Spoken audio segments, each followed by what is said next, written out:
Hi, I'm Liza from For the Punks. In case you don't know, For the Punks is a publication for fans and creators to connect, learn, and grow with each other. Joining me today is Jackson, frontman of Viper Club. How are you doing today? I'm great. My dogs are going a little crazy, but I'm good. Happens. Yeah. So, your self-titled EP just came out. How are you feeling Yes. about that? Congratulations. Uh, Thank you. It feels great. It's nice to have a full body of workout. So that's nice. You know, Why do you feel like now is like the right time to release it? that's actually a really great question. Because like we've been a band for like 2 years and but it feels like one, you know. I don't know. We just kind of got to the point with dropping singles and stuff, and we always knew a full body of work was coming, and we just kind of had been sitting on the songs like all of lockdown, and we were just like, well, we should probably go, you know, make this an album. So Yeah. that's what happened. It was a nice Yeah, gift for like end of the year, the holidays. yeah, Yeah. yeah. What was the process of writing this, like compared to your previous work and previous songs? So we did this one very different.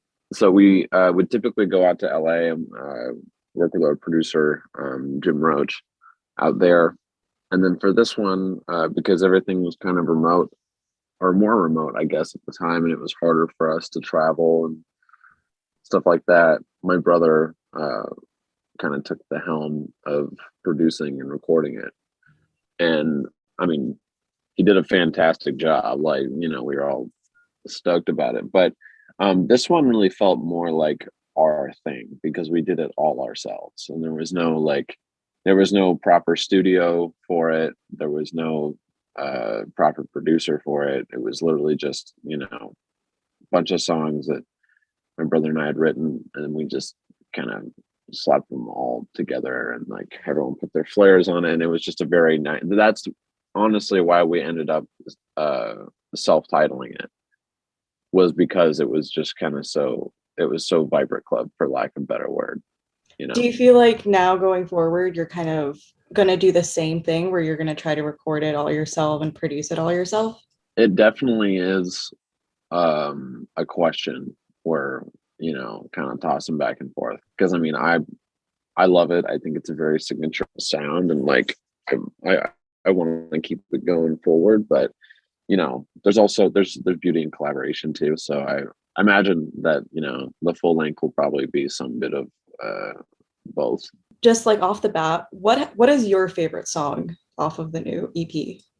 Probably Internet Star. Is there a reason for it? Um, yeah. And honestly, the reason I love it is just because we wrote it while we were making the album.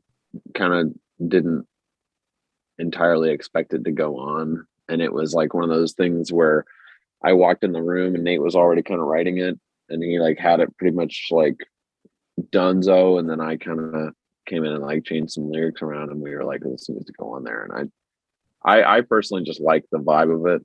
I think it's like a very classic song. It's got Yeah. that vibe to it. It's a So I very would say, it's a very classic theme of like want to get rich, want to like be famous, but I feel like it's definitely like the modern day of hey, like I want to be yeah. big on social media.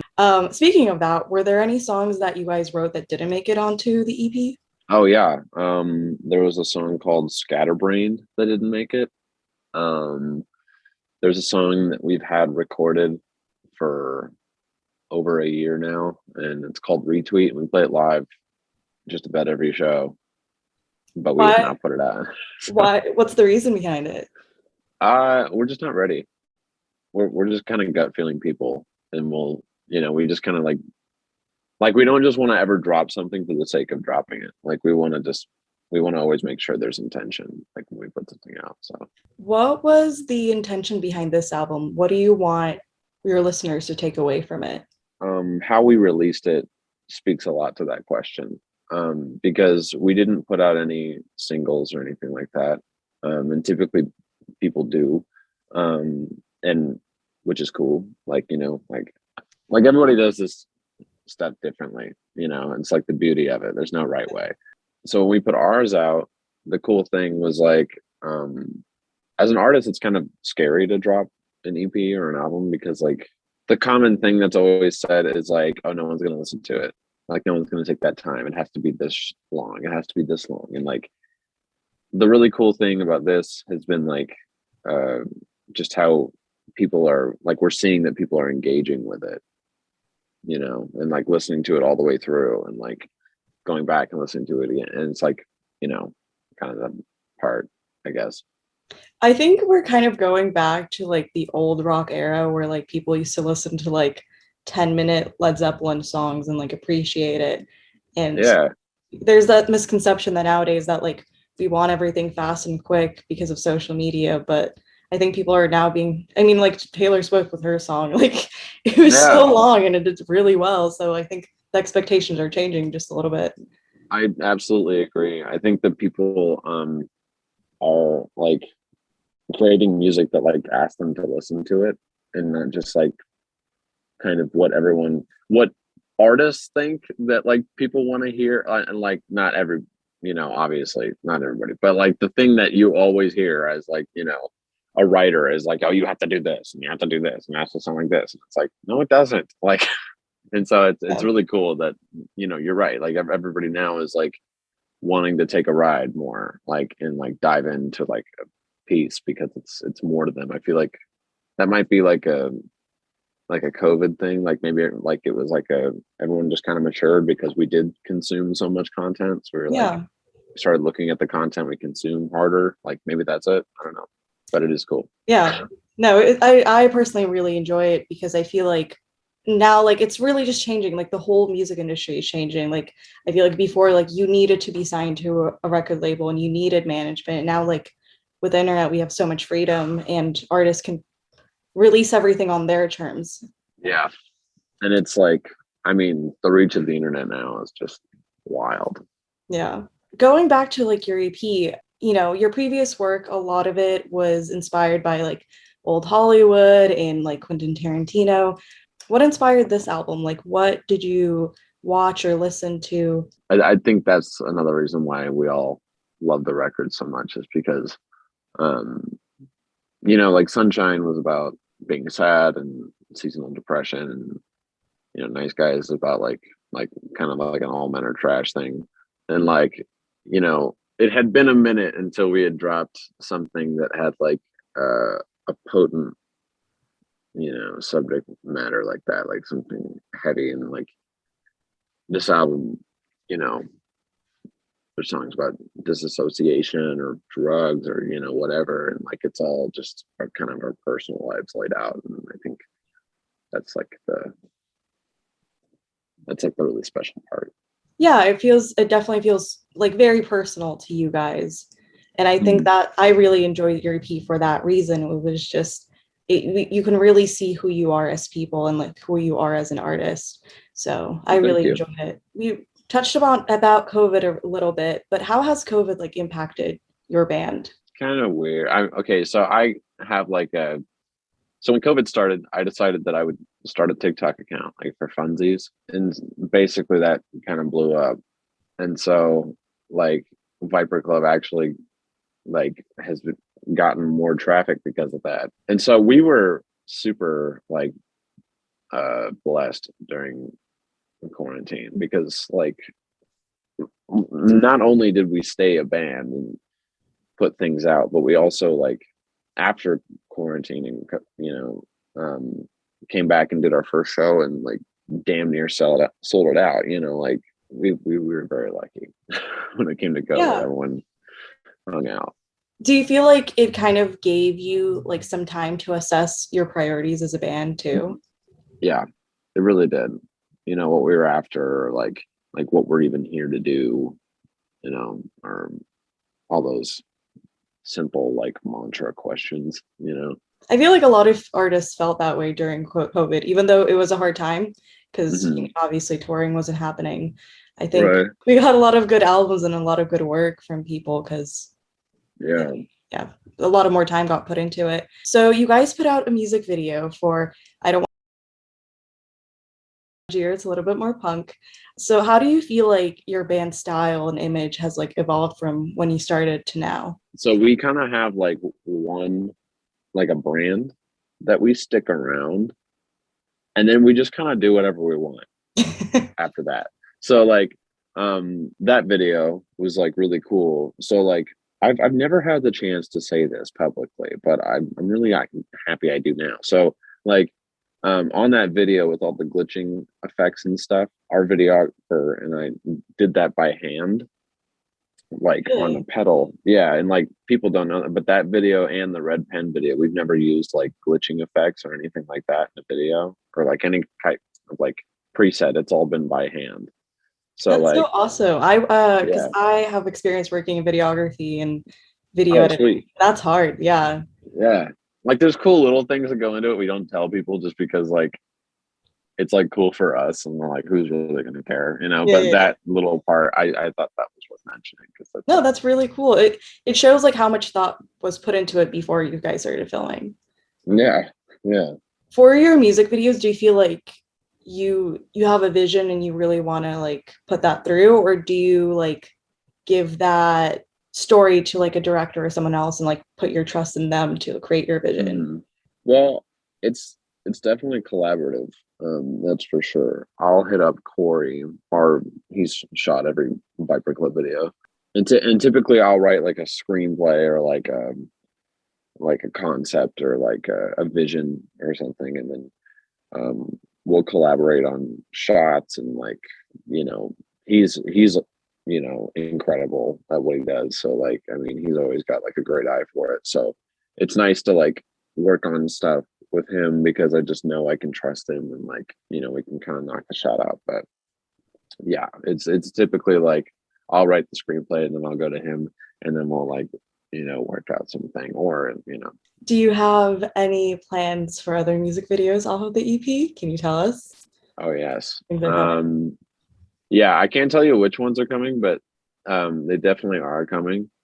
And we are gonna try well, whatever. I mean, I get in trouble for leaking things all the time. We love Uh to hear it, so it's okay. I would like to do videos for all of them. Whether or not that's gonna happen, I don't know. But that would be like my ultimate goal. But if it doesn't happen, Do you want them to like all be like individual or like for them to tell a story? I had thought about that, and I think that they're probably better off just being individual, just because of how, like, if I'm gonna write the video, like, they're probably better off being individual because that way, It's you easier. can just, yeah, you can Yeah, just, yeah, yeah. take it in a wild direction that way or whatever. You can really play with it and different ideas. You guys obviously went on tour. How was that? Mhm. Yeah, that was a great time. I'm in LA right now, and I know that you guys played the Whiskey A Go Go. And what was that experience like? Oh man, that was a whole lot of fun. Crazy though because it was our first show without Carl. He had gotten sick, so we got a sub, not COVID, thank God.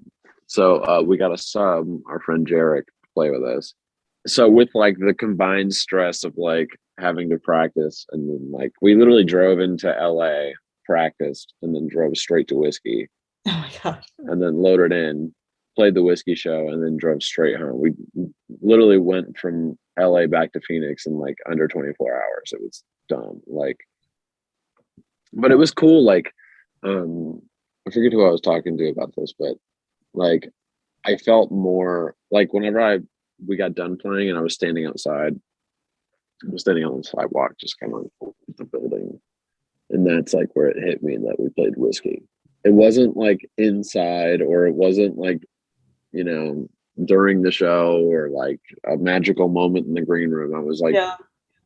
standing on that corner, like just faintly smelling like fumes, foul smells, Hmm. and I'm just staring at the Whiskey Go Go sign. I was like, "Hey, we did it!" I'm like, "That's cool." Like, Sometimes it takes some time to like process it does. everything. When you're in Yeah. the moment, I feel like you're just so stressed with everything. And like when you're done, you're just like, oh my God, I did that. Like, Right. yeah. Yeah. That's exactly how it is. Do you feel like going city to city, the audience is different and like their reaction is different? Yeah. Yeah. Definitely. Who had the Um. best, do you think? Ooh, be a tie. I really liked Salt Lake City, had a great energy, but Flagstaff and Tucson went pretty crazy. So I'd say any one of those three. I don't know. I liked all of them. This is hard. For different reasons, right? Yeah, for different reasons, I liked all of them. But Flagstaff probably went the craziest. Do you have any like funny tour stories that happened? Oh yeah, our van broke down in New What? Mexico. Yeah, Oh my we God. we never told anybody about this because it was like it happened so like quickly and like just threw a monkey wrench and everything, and we were like, let's just act like it's not. This is totally not happening right now. So we broke down in New Mexico, and we had to get towed 2 hours to like Santa Fe to get our van worked on. And so I call a tow truck company. I call a mechanic. The tow truck shows up, and we hop in the back. Like all five of us cram in this tow truck. Mhm. And then we get in the tow truck and we start driving to Santa Fe. And like it's 2 hours to Santa Yeah. Fe. Okay. We got there in like an hour, just about. Like it was like it the truck went 85 miles an hour and the needle just like sat like right here, like just the whole time. And this man, Stan, his name is Stan. So like Shout out to Stan. Yeah. shout out to Stan. He killed it. Offered me some orange slices, like the candy, very hospitable.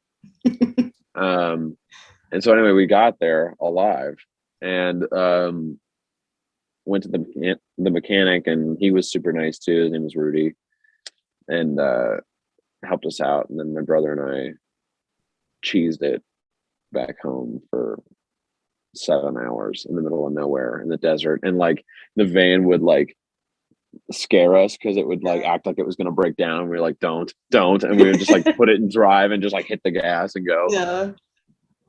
Oh So my it was a terrifying way back, but And we did it. I'm sure it's already stressful, like just sleeping in a van and everything. So many people. Yeah, That sucked. I'm so That sorry you had tour- to go through that. yeah, because we didn't take our manager with us because she's usually with us and like helping us and like kind of taking care of all that, like the travel details and stuff like that. So we didn't have that this time, so we were like stuck. Like it was. Yeah, It's like the kids without the babysitter. kids without the babysitter. Yeah. It's like kids. Exactly. Do you prefer touring or writing more? I love touring. It's like, besides my dog barking, like one of my favorite things.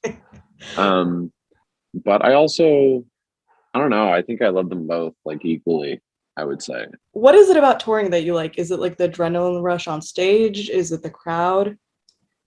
I love the attention. That's for sure. Yeah. Meeting people, for sure. Like we always, like my favorite thing about touring is like meeting someone that I would never expect to meet. Like one time we played this show in Vegas, and me and this guy who was working security at the venue just kind of started chatting and like just talked for like 2 hours. So that stuff is like super cool. Yeah. Is it like the same with like the audience and like your fans, like they're not like what you expected going out on tour? I feel like when you're writing music, there's like a certain demographic that you're still thinking about. Was there anyone like in the audience that you were just like, oh, like cool, like I didn't expect this, but, like No, not really, but like but energy is cool. Like energy is a big thing, and like for LA, like there was like no energy for like the first 5 songs of the show. Yeah. It's such And an then, LA like, thing though. oh yeah, believe me, we know. Yeah, Like you're too cool. Yeah. You're just yeah. like too cool And to do anything. we would not take no for an answer. Like, I You're mean, I persistent. don't know. We were on something. Like we all pulled up and we were just like, no, you guys are gonna like this. Like that's it. Like me and Gianni were like climbing everywhere just to get people to like, vibe. But that I think that speaks volumes about you guys. Like a lot of people can't handle it out here because it is very pretentious. It is very like everyone has like their egos, and if you can make a crowd jump up and be happy and like rock out like that, that says a lot. Yeah, it definitely made us feel like a real band. Yeah, for sure. I was gonna say this tour was kind of loaded with those moments of, you know, being a real band or feeling like a real band. Yeah. Has it been like a long road of like trying to prove that like you're a real band? And Yeah. I mean, we've been at this Viper Club for, a couple of years, but like my brother and I have been doing this since I got my driver's license. So like in 2 years, that'll be 10 years. I've been doing this, and like, I don't know. It's just cool to be able to do it. It's just, yeah, it's cool to be able to do it. And I think like whenever you stop caring about making it and just start caring about the people who like actually listen to your stuff, and just like, knowing that you can put out whatever you want, but just knowing that you have a moral obligation to be like,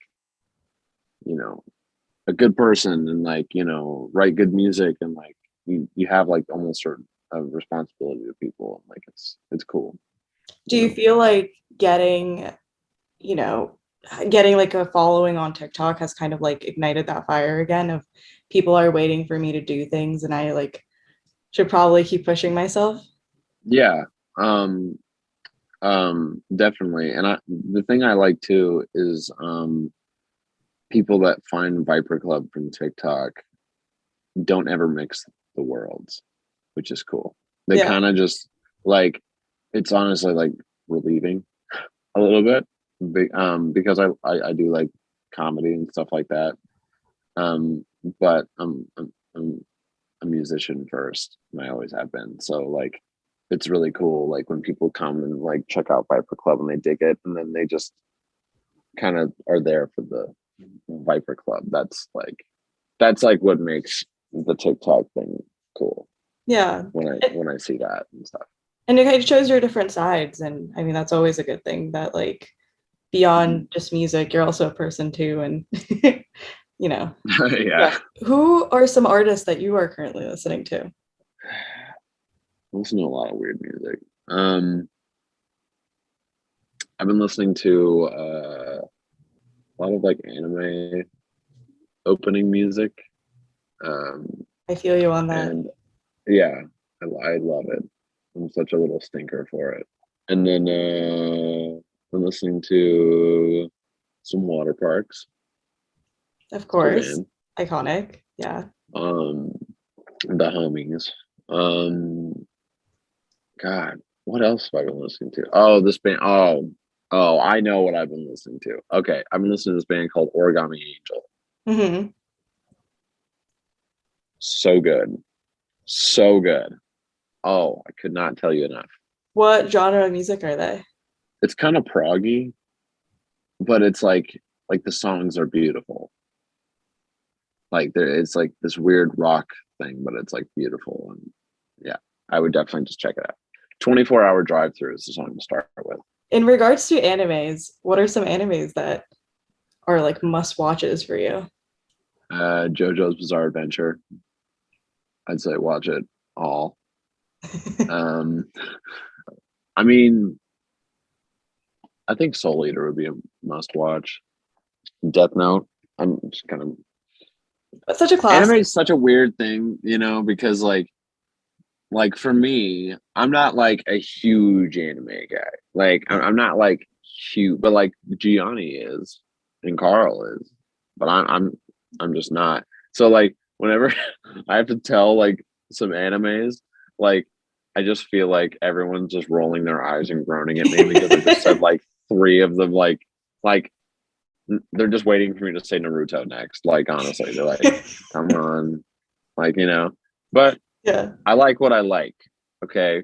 Yeah. But so Did they kind of like drag you into it? Like, honestly, Nate kind of dragged me into it. Yeah, he was only kind of good, got me into the whole thing, but they do talk about it all the time. It's hilarious. Goes on for a while. hey, maybe we'll get like an EP or an album, uh, anime inspired. Who knows? Oh, actually, you might. That's actually highly possible. We would love to see it. So, Yeah, highly possible. what advice do you have for musicians that are looking to like form a band and go on tour? Oh man, just write some songs and kick some ass. Honestly, that's all this is. Like, this is all just like making sure that your stuff is great and it's you, and just letting it go and just have a good time with it. You know, Be so unique with it, especially be like unique be with it. yourself. Work hard and just keep your head down. You'll see it. So, what can fans expect in 2022? I'm gonna get in so much trouble if I say the wrong thing. Like, oh, definitely more touring. Hopefully, I mean, given the What's state going of the on? world, Yeah. yeah, I don't. I mean, we are planning on it and hoping, praying to God that we can tour next year. So touring for sure. I'm gonna say new music because it's gonna Right. happen. I'm just not gonna say when because I have no idea. Yeah. And videos and like our merch line is so sick, honestly. Like the one we just made, like it's dropping pretty soon. Oh, that's But exciting. yeah, it's gonna be rad. Everyone has to go check that out now. Oh yeah. I was gonna check out the Viper merch line. Okay. And with that, thank you so much for taking time out of your day to interview with us. Really appreciate it. Thank you for Um, having me. can you shout out your social media?